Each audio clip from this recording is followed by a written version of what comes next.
The horse beneath Jonas Reddick staggered as they crested the ridge into Dryfield, its flanks soaked with blood that wasn't its own. Dust clung to the edges of his duster, like ash after a fire. The sky was pale, hollowed out by heat, the sun low and mean behind a scrim of cloud. He rode without ceremony past the chapel with its rotting roof, past the children too hungry to run, past the old bell that hadn't rung since the last hanging. Dryfield hadn't changed since he last rode through, just shifted shape like a bad memory. Same cracked boardwalk, same sagging saloon front, same eyes watching from behind fluttering curtains, the same stink of rot and whiskey. Jonas pulled the horse to stop outside the rusted spur and slid off, boots hitting the ground like hammers dropped in a graveyard. He handed the reins to no one. There was no one left brave or foolish enough to take them. Inside, the saloon breathed heat and smoke and sour sweat. The piano was broken again. While the man played was drunk beyond hope. Laughter rose like steam. A card game paused when Jonas stepped through the threshold, blood on his coat, something colder in his eyes. The laughter died, replaced by a hush that didn't feel like respect. Just fear with a smile on it. "Goddamn," said Wells Kearney, the saloon owner, his mouth working around a toothpick like it might offer salvation. "Ain't no one thought you'd make it back, Reddick." "I don't die easy," Jonas said, voice scraped raw. He laid a wrap cloth on the bar. It hit heavy, red seeping through. No one had to unwrap it to know what was inside. 3 scalps. 1 silver tooth, still stuck in the gum. Kearney whistled low. That bounty was a hard one. "You want coin or bottle?" Jonas's jaw worked for a moment. "Both." The bottle came first. Cheap rye in a cloudy glass. He didn't sit, just drank, standing, like it might burn out whatever still writhed in his chest. A few men patted him on the back like he was a hero. He didn't flinch, but his eyes stayed elsewhere, staring through walls, through time, through memory. Then Kearney snapped his fingers. "She's yours," he said too loud. "Earned fair and square." Jonas turned just as the back door creaked open. 2 men dragged her forward, barefoot, wrists bound, skin dark as river clay and streaked with dust. Her dress was torn at the hem and too thin for the coming cold. A thin line of dried blood traced her temple. She didn't cry. She didn't scream. She just stood. Her name wasn't given. She was a thing in their eyes, a prize to the man who killed hardest. Jonas stared. The room waited. He said nothing. The woman stared back. Not defiance. Not pleading. Just a depth he couldn't read, a silence louder than the gunshot still ringing in his ears. "She don't talk much," Kearney said, "but she's clean. Broke in, mostly. You know how they are." Jonas set the glass down. "Get your hands off her." The room chuckled. One of the men shrugged and stepped away. The other held on a second too long. Jonas moved. It wasn't a punch so much as an ending. The man hit the floor and didn't rise. Jonas didn't look down at him. "Untie her," he said. Kearney laughed nervously. "Hell, it's your woman, Reddick. Do what you like." I said untie her. After a moment, the rope fell. Her wrists were raw. But she didn't rub them. She simply stepped back, spine straight. Her eyes found Jonas's again. He left the saloon without a word. She followed, not because he asked, but because there was nowhere else. The cabin was a crooked shack behind the livery. It leaned to one side like a man shot in the gut. Jonas opened the door and let her walk in first. She stood in the center of the one-room space and turned slow, eyes catching on the table, the cot, the rusted stove, the rifle leaning in the corner. No mirrors, no prayers. He poured water from a basin, set bread on the table. She didn't move. The silence grew heavy. He sat. "You got a name?" She didn't answer. He watched her carefully. "I ain't gonna touch you." Still nothing. Night thickened. Outside, coyotes called like old regrets. Jonas stripped his coat and laid it across the cot. He took the floor. She remained standing a long time, as if testing some weight the room carried. Then she lowered herself into the corner, wrapped in her own arms, back against the wall. Hours passed. Rain tapped the roof like fingers scratching secrets. He didn't sleep, didn't dream, though the past clung to the dark like wet cloth. Sometime near dawn, she began to hum. Low, quiet, a rhythm that curled to the cabin like smoke. It was no song he knew. It had the feel of something passed from mother to daughter, whispered over wounds, clutched in places where no man was watching. He closed his eyes. When he woke, she hadn't moved. He sat up slow, muscles aching. Looked at her. What they call you? She met his eyes. Her voice, when it came, was soft but clear. They don't. He nodded. It wasn't pity he felt. It was something colder. Older. The bitter knowledge of what men do when they think no one's watching. I'm Jonas. She said nothing. He stood, stretched, and reached for the kettle. I don't believe in ownership, he said, but I also don't believe in leaving folks to wolves. She raised her chin. And which are you? He paused, considered the question. Something in between. As he turned to light the stove, she spoke again. You could have taken me last night. He didn't look at her, just lit the match and watched the flame catch. I ain't what they think I am, he said. She stood then, walked to the basin, and dipped her hands in the cold water. The sunlight caught on her bruises. He looked away. You ain't what they think, she said, but you don't know what you are either. He couldn't argue. Didn't try. Later, she stepped outside, barefoot on cracked earth. He watched her from the doorway as she knelt beside a patch of wild sage. Her fingers moved through the leaves like memory, like prayer, and for the first time in months, he felt the air shift, as if something broken might still remember how to grow. He was burning from the inside out. She pressed her palm to the child's cheek and felt the heat pulsing through fragile skin, sweat pouring like a fevered storm. His breaths came shallow, erratic. Jonas stood beside her, jaw clenched, watching the road behind them. No one followed. No mother. No tribe. Just dust and stillness. I seen him around the blacksmiths, Jonas said. Thought he belonged to the Lakota Scout out west, but that man's been gone weeks. The woman didn't answer. She was already moving, lifting the boy into her arms with surprising strength, whispering something low and rhythmic against his tangled hair.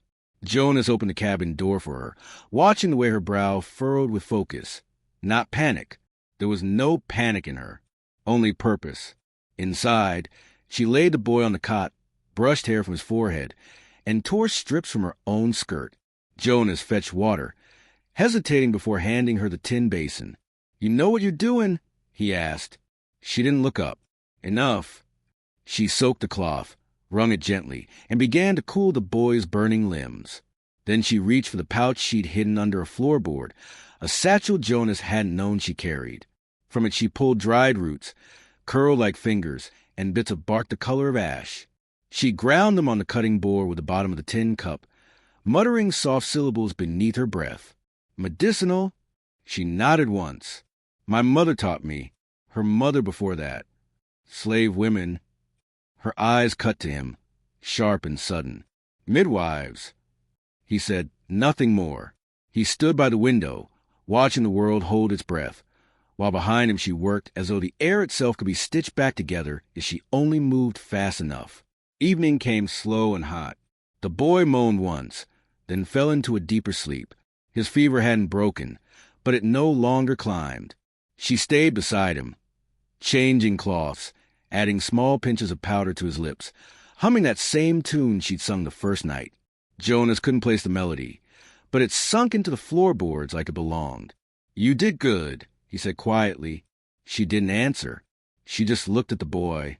Something tightened in her jaw. That night, Jonas didn't drink. He sat by the fire, cleaning his rifle, and glanced at her between movements. Her hands moved with such practiced care, it made him wonder what else had been asked her, how many bodies she'd stitched back together before they were thrown away again. You've done this before? He asked. Too many times. Her voice was flat, but not without feeling. Jonas nodded, as though her pain was something he could carry just by acknowledging it. The boy stirred near dawn, eyes fluttering open to see her face first. She smiled faintly, touched his cheek again. He didn't speak, just reached for her hand and held it. Then, before Jonas could speak, came the knock. Not sharp, not urgent, but deliberate, measured. Jonas stood, rifle ready, and cracked the door. Kearney stood there, flanked by two men with their hats low and whiskey on their breath. "Word is you're playing nurse now," Kearney said, smirking. "Taking in strays, too." Jonas didn't blink. "You come to admire my hospitality, or you need something broke?" "Town's nervous," Kearney said, glancing past Jonas into the cabin. "You've got a witch doctor in there, feeding strange powders to a half-breed kid.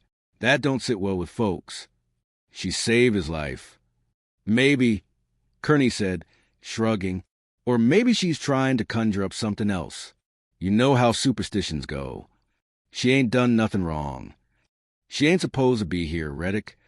Jonas stepped out onto the porch, rifle loose in one hand, but his eyes locked like steel. "He dies, and it's on this town. He lives, and it's on her." Kearney raised his palms. "Ain't looking for blood. Just saying. Folks are watching. Be a shame if things went sideways." The men turned and left, boots cracking gravel beneath nervous silence. Jonas watched them go until they disappeared between the crooked buildings. The wind picked up, carrying with it the faint trace of rain and something older, suspicion. Dryfield had always been hungry for someone to blame. That evening the woman, still nameless, sat by the cot, eyes rimmed with exhaustion but unwavering. The boy had cooled. His breathing came steadier. His cheeks carried a little color now. "You saved him," Jonas said. She looked at the boy. "Not Jonas. I didn't bring him into this world. I just refused to let it take him." Jonas stepped closer, arms crossed. "You want to tell me your name now?" She hesitated. Then, as though measuring the weight of the offering, she said, "Amelie." He repeated it under his breath, like something fragile. "Amelie. My mother's name," she added, quiet. "It means the beautiful one in her tongue." He looked down at the child. "What's his?" "He hasn't said. Maybe he's forgotten it." Jonas sat beside the stove, his bones aching from the weight of memory. "You ever think of leaving?" Amelie didn't answer right away. "Every day. But I also think about who I'd be if I did." Jonas nodded. "That's the hard part." Silence settled again, not cold this time, just thoughtful. Outside, the town continued on, pretending to be whole. Inside, two broken souls and a healing child sat in a room not meant to last. But some things Jonas knew could outlive their walls. He poured another cup of water, handed it to her. She drank slow. Their hands brushed. She didn't pull away. The boy spoke for the first time on the third morning. His voice was cracked and barely louder than the wind. "Name's Eli," he whispered to Amelie, his small hand still curled in hers like a lifeline. She smiled softly and brushed hair from his brow. Jonas stood near the doorway, one eye on the road, the other on the two of them, his rifle slung across his back. The sight of them, her tending, the boy watching, unearthed something long buried inside him, something he didn't dare name, a hollow ache, maybe, or a question he'd stopped asking. But Dryfield wasn't the kind of place that let goodness stand too long, without testing it. They came just before sundown, 3 riders, dust shadows with no welcome in their faces. Jonas saw them first, lean men with leaner morals, eyes hungry for trouble, boots caked in Texas red. The lead rider wore a coat like slick oil and carried a rifle across his lap with casual menace. Amelie stepped out to see. Her breath hitched the moment her eyes landed on the man in the center. She didn't speak, but Jonas saw the shift, like the air had turned to glass. She stepped back without thinking, hand resting lightly against the frame of the door. "That one," she said low. "His name is Griggs." Jonas watched them dismount. "Yours?" "No, but he was the one who bought me from a man who did." Griggs swaggered up the path like a man who thought the land owed him favors. He tipped his hat to Jonas without humor. "Heard there was a woman here belonged to me. Thought I'd come collect." Jonas didn't blink. "You lost that privilege the day you bought her like cattle." Griggs grinned. "Cattle's got better manners. At least they know who owns them." Jonas stepped off the porch. His rifle stayed across his back, but his fingers flexed slow, deliberate. "You want to take her, you'll have to go through me." Griggs looked past him. toward the door where Amelie now stood with Eli beside her. The boy didn't cower. He just stared. "Well, hell," Griggs said, smiling wider. "You've gone soft, Reddick. Didn't think you the type to play house with your own slave." Jonas stepped closer, voice low. "You best shut your mouth now." "Or what?" Griggs laughed. "You'll shoot me in front of the whole damn town? You think they'll care? They want her gone same as I do." Behind him, the other two men shifted, hands close to pistols. Jonas noted it. Noted also that the town had gone quiet. Windows shuttered, doors bolted. No help would come. Not from these people. Not for her. "You leave now," Jonas said, voice like iron cooled in fire. "Or I make you leave." Griggs squinted, jaw tight. "You forget who you are, Reddick. You fought for the same side I did. You know how it works." "I remember," Jonas said. "That's why I'm standing here now." Griggs spat in the dirt. "You'll regret this." "I already regret plenty." The three turned and walked back to their horses, but not before Griggs shot one last look toward Amelie. Something passed in that glance, possession maybe, or warning. That night, Amelie sat at the table long after Jonas had doused the lamp. Eli slept curled against a folded coat in the corner. Jonas sat across from her, arms crossed, face shadowed. "He won't leave," she said softly. "No, he won't." She looked down at her hands. "I used to dream of killing him. Then I stopped. Thought maybe it would mean I'd lost the last piece of myself." "You haven't," Jonas said. "But you're not the only one with ghosts, Amelie." He stood and reached for the hidden drawer beneath the floorboards.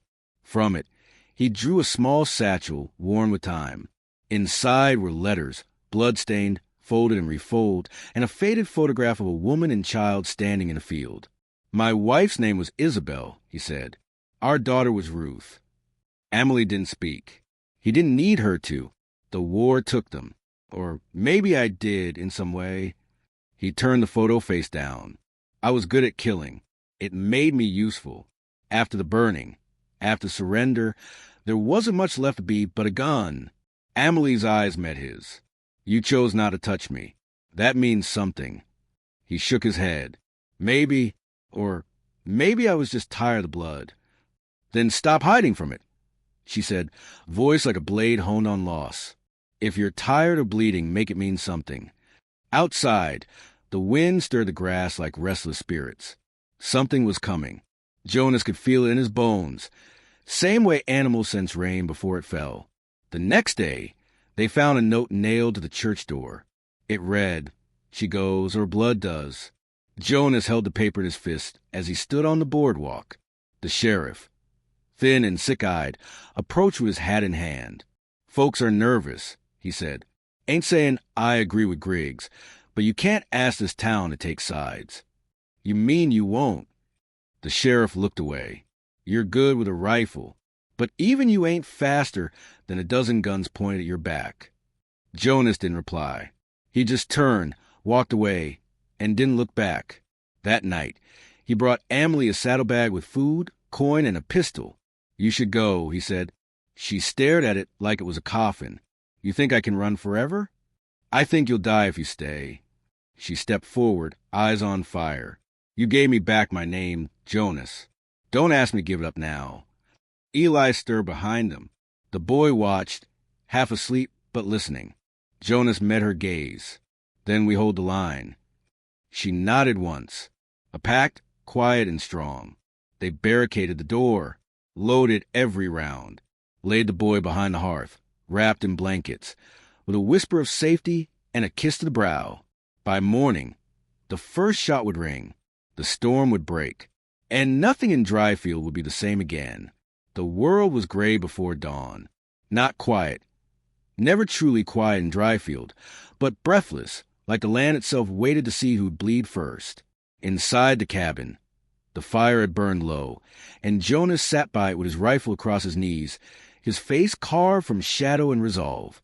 Across the room, Amelie checked the pistol he'd given her. Fingers steady, shoulders set like stone. Eli slept curled near the hearth, his tiny breast fogging the edge of the cold floor. Jonas looked at her, not with words, but with something that had grown between them without name. Something deeper than pity, stronger than gratitude. Survival had forged it. Choice had tempered it. "They'll come fast," he said quietly. "Loud, trying to spook us early." Amelie nodded. "Let them come." He studied her then, truly studied her.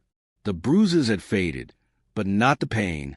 She wore it like a second skin, and yet she stood straighter now, with more weight behind her eyes. She wasn't the woman they'd tried to break. Not anymore. A sound, a low whistle, sliced through the air. Jonas stood instantly back to window. 3 figures moved beyond the tree line. Then 6, maybe more. Shadows merging with morning fog. He counted 8, maybe 10, all carrying iron, all walking like men promise coin for a corpse. "They're here." Amelie stepped to Eli and knelt, pressing her lips to his forehead. "Stay low, no matter what you hear. You don't move till one of us says." The boy nodded, silent, brave in the way children are when they've already seen too much. The first shot shattered the porch rail. Jonas moved like water, rolling low, shouldering the rifle. He fired once, and a man screamed. Amelie pulled the curtains tight and took cover near the stove. A bullet cracked through the window and buried itself in the pantry shelf. Another blew a hole through the door. Smoke and dust filled the room. Jonas fired again, then again. Every shot was measured, nothing wasted. The men outside shouted to one another, forming a semicircle around the cabin, trying to box them in. Amelie took her moment. She slid along the back wall, eyes sharp, and kicked the door wide. One man rushed forward, and she met him with fire. The shot caught him just beneath the collarbone. He dropped without a sound. Another charge.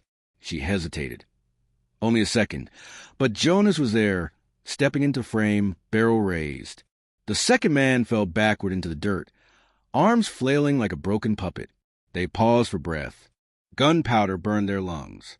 Wood splintered. The walls moaned under the onslaught. Jonas turned to her. "You still with me?" Amelie met his gaze. "You." He gave her the thinnest, sharpest smile. "Wouldn't miss this dance." Then came Griggs. He didn't announce himself with bullets. He walked up through the chaos like a preacher to the pulpit. Dust on his coat. 2 fresh gunmen at his side. "You made a damn mess, Reddick," he called, voice calm as a judge. "This ain't about the girl no more. It's about you." Jonas stepped onto the porch, rifle hanging from one hand. He was bleeding now, a graze along his side, soaked through his shirt. Didn't slow him. Griggs grinned. "You think this is a stand for justice? You killed my men, protected a slave. The law won't come for you, but I will." Jonas spat blood into the dirt. "Then step forward and see how far you get." Griggs drew, fast, but Jonas was faster. The bullet tore through Griggs's thigh, sent him howling to the ground. The man to his left raised his revolver, but Amelie was already there. Her shot was clean, centered in the man's chest. He dropped like a sack of grain. The last man froze, looked between Jonas and Amelie, then turned and ran. Griggs writhed in the dust, clutching his shattered leg. "You think this is over?" he hissed. "They'll come for you. The whole damn territory will burn for this." Jonas limped down the steps, aimed the rifle at Griggs's heart. Amelie followed, calm, composed. Her voice was soft, but each word rang clear. "You can't take what you never owned." Griggs looked up at her, bleeding and broken, and saw the last thing he ever expected. Pity, but she didn't pull the trigger. She handed the pistol to Jonas and turned away. He stared down at Griggs, then lowered his rifle. "I used to kill men like you for pay," he said. "Now I leave you breathing 'cause it'll hurt more." He turned, walked back to the cabin.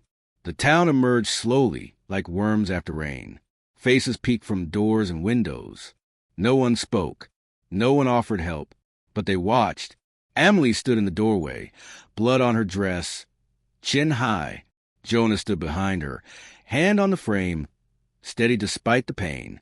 They didn't speak to the crowd. They didn't need to. By sundown, Griggs was gone, dragged away by his remaining men, never to return. Dryfield pretended none of it happened. The town returned to its silence, its fear, its rust. But not everyone forgot. A week passed. Then, two. The cabin stood quiet now, patched and clean. The bullet holes were gone, replaced by fresh wood and new nails. Amelie planted herbs out back. Jonas carved a new sign over the door. It read, Reddick and Amelie, healers, not hired guns. Eli chased the wind through the grass, healthy, laughing. And in the evening, when the wind curled just right, the three of them would sit on the porch and watch the horizon, not waiting, just being. Jonas took her hand one night, calloused and warm. You're not mine, he said, but I'm yours if you'll have me. Amelie turned to him, eyes wet, voice steady. You were never meant to save me, she whispered, but you did anyway. He kissed her hand, and the land, for once, held its peace.